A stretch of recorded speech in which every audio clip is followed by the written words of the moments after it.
If I would sit here and tell you that I had a vision for the kind of food I was gonna serve and what I'm serving now, I would be absolutely lying to you. The fusion came in, the mixing the regular shawarma gourmet wraps with a bag of flaming hot Cheetos with nacho cheese. When your eyes fall in love first with something, you just wanna get your hands on it. Is this really what it is? Does it really taste good? And we just took off after that, honestly. Hello, my name is Elreda. I'm 47 years old, and my restaurant, Fatima's Grill, brings in over $1 million in sales a year.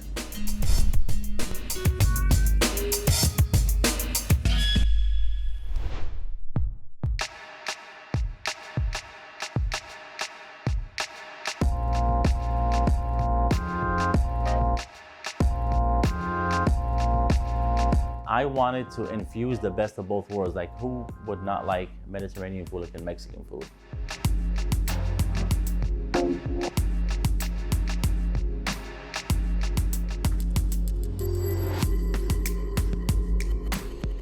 Welcome to Fatima's Grill in the city of Downey. This is our dining area. This is where the people enjoy their food. The walls, you're gonna see a lot of nostalgic pictures and photos and banners and whatnot. We have our signature Lebamex hot sauce that we make in-house. Now we're gonna take you in the kitchen. That's where the magic happens. Come on. We have our charbroil grill here, our taco grill, our quesadilla grill. We have our meats on this side right here, pretty much from carne asada to chicken. Our beans, no lard in the beans, nacho cheese. This is where we get all the orders ready on this side right here. Orders come in through the system, tap them out, bag them, label them, and send them all out. This is Fatima's Grill, ladies and gentlemen.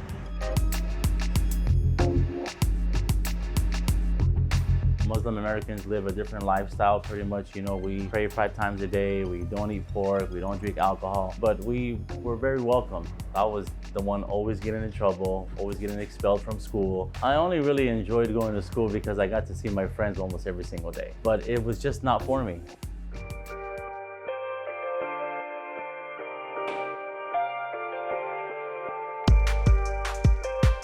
I was more ashamed because coming from a Muslim American household, that's not something like that we do. In prison, you get to pretty much sign up for a few jobs and what you want to do, whether it's laundry or in the kitchen. I chose the kitchen because I was always a kitchen rat around the house. I just wanted to be around food, and there was some culinary, classes opening up, so I just jumped in and said, why not?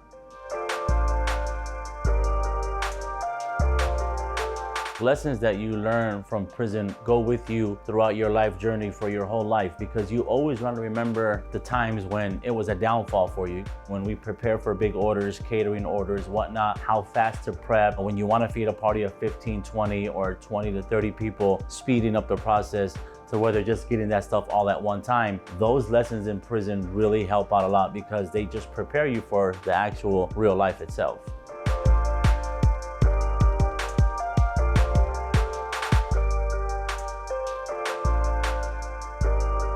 The only thing that was on the menu was pretty much just tacos. That's it, because there was no room for anything else. And then tacos became into burritos, and burritos became into quesadillas. Quesadillas became into gourmet wraps. So we just, put a small menu together and let's rock and roll.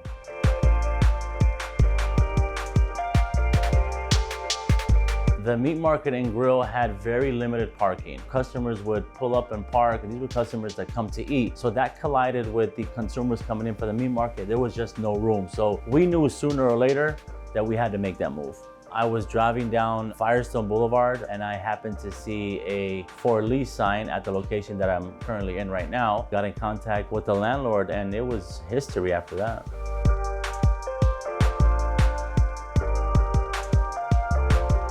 I took over an existing kitchen that was once a Chinese food spot, so that helped tremendously. I did not have to build no hood, no grease traps, nothing, and everything was still there.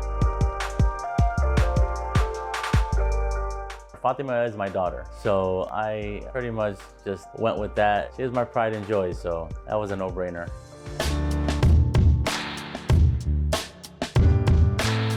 I was 100% hands-on every day, daily operations on Instagram. I was the voice behind the burritos getting wrapped. I was the voice behind the cheese getting splashed on quesadillas. I owe all to social media, like all of it. People started driving from Las Vegas. People started driving from Chino Hills, from San Fernando, from the Valley. And these are people taking 45 to an hour drives, like mind-blowing. And it was because of social media.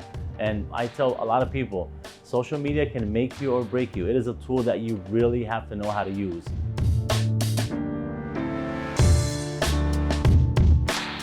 My daughter's a big hot chip eater. She told me one day, hey, why don't you try throwing some chips in a burrito or in a sandwich or something? And you know, sometimes we brush kids off, but they are the future for a reason because they know what they're talking about. So I went ahead and gave it a shot and just never looked back. And now when, you know, we have these conversations with Fatima, you know, she has a little chip on her shoulder because she knows that she made that right decision.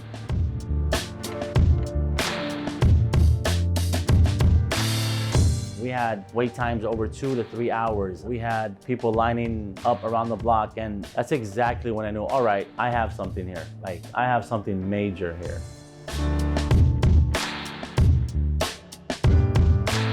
It took a big burden off of us in the city of Downey, our cooks, our employees, and whatnot, because our wait times were super overwhelming.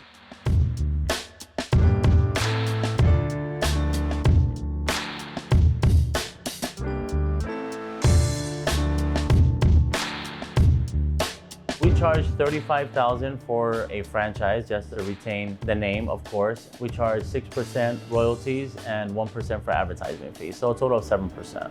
Our first couple of franchise locations came within the Southern California area, and of course New York City because I'm a Yankees fan, so being able to walk in and pull the doors open at a out-of-state location is just a dream come true.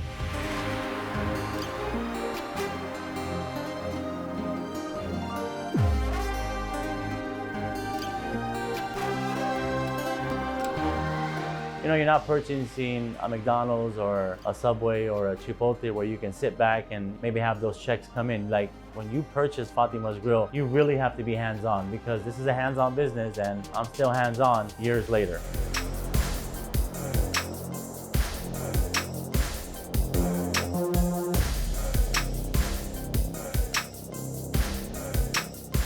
I still manage my own self, putting in my own hours from 10 a.m. to 5 p.m. at the flagship store in the city of Downey. Do I ever think about stepping back? I think it'll be unfair for the franchise owners that have, you know, invested not just their money, but their time into something for me to send them pictures of me smoking a cigar or drinking a pina colada on the beach somewhere. But I love what I do. So as long as I'm healthy and, you know, being able to stand on my feet, I'd like to be hands-on as long as I can.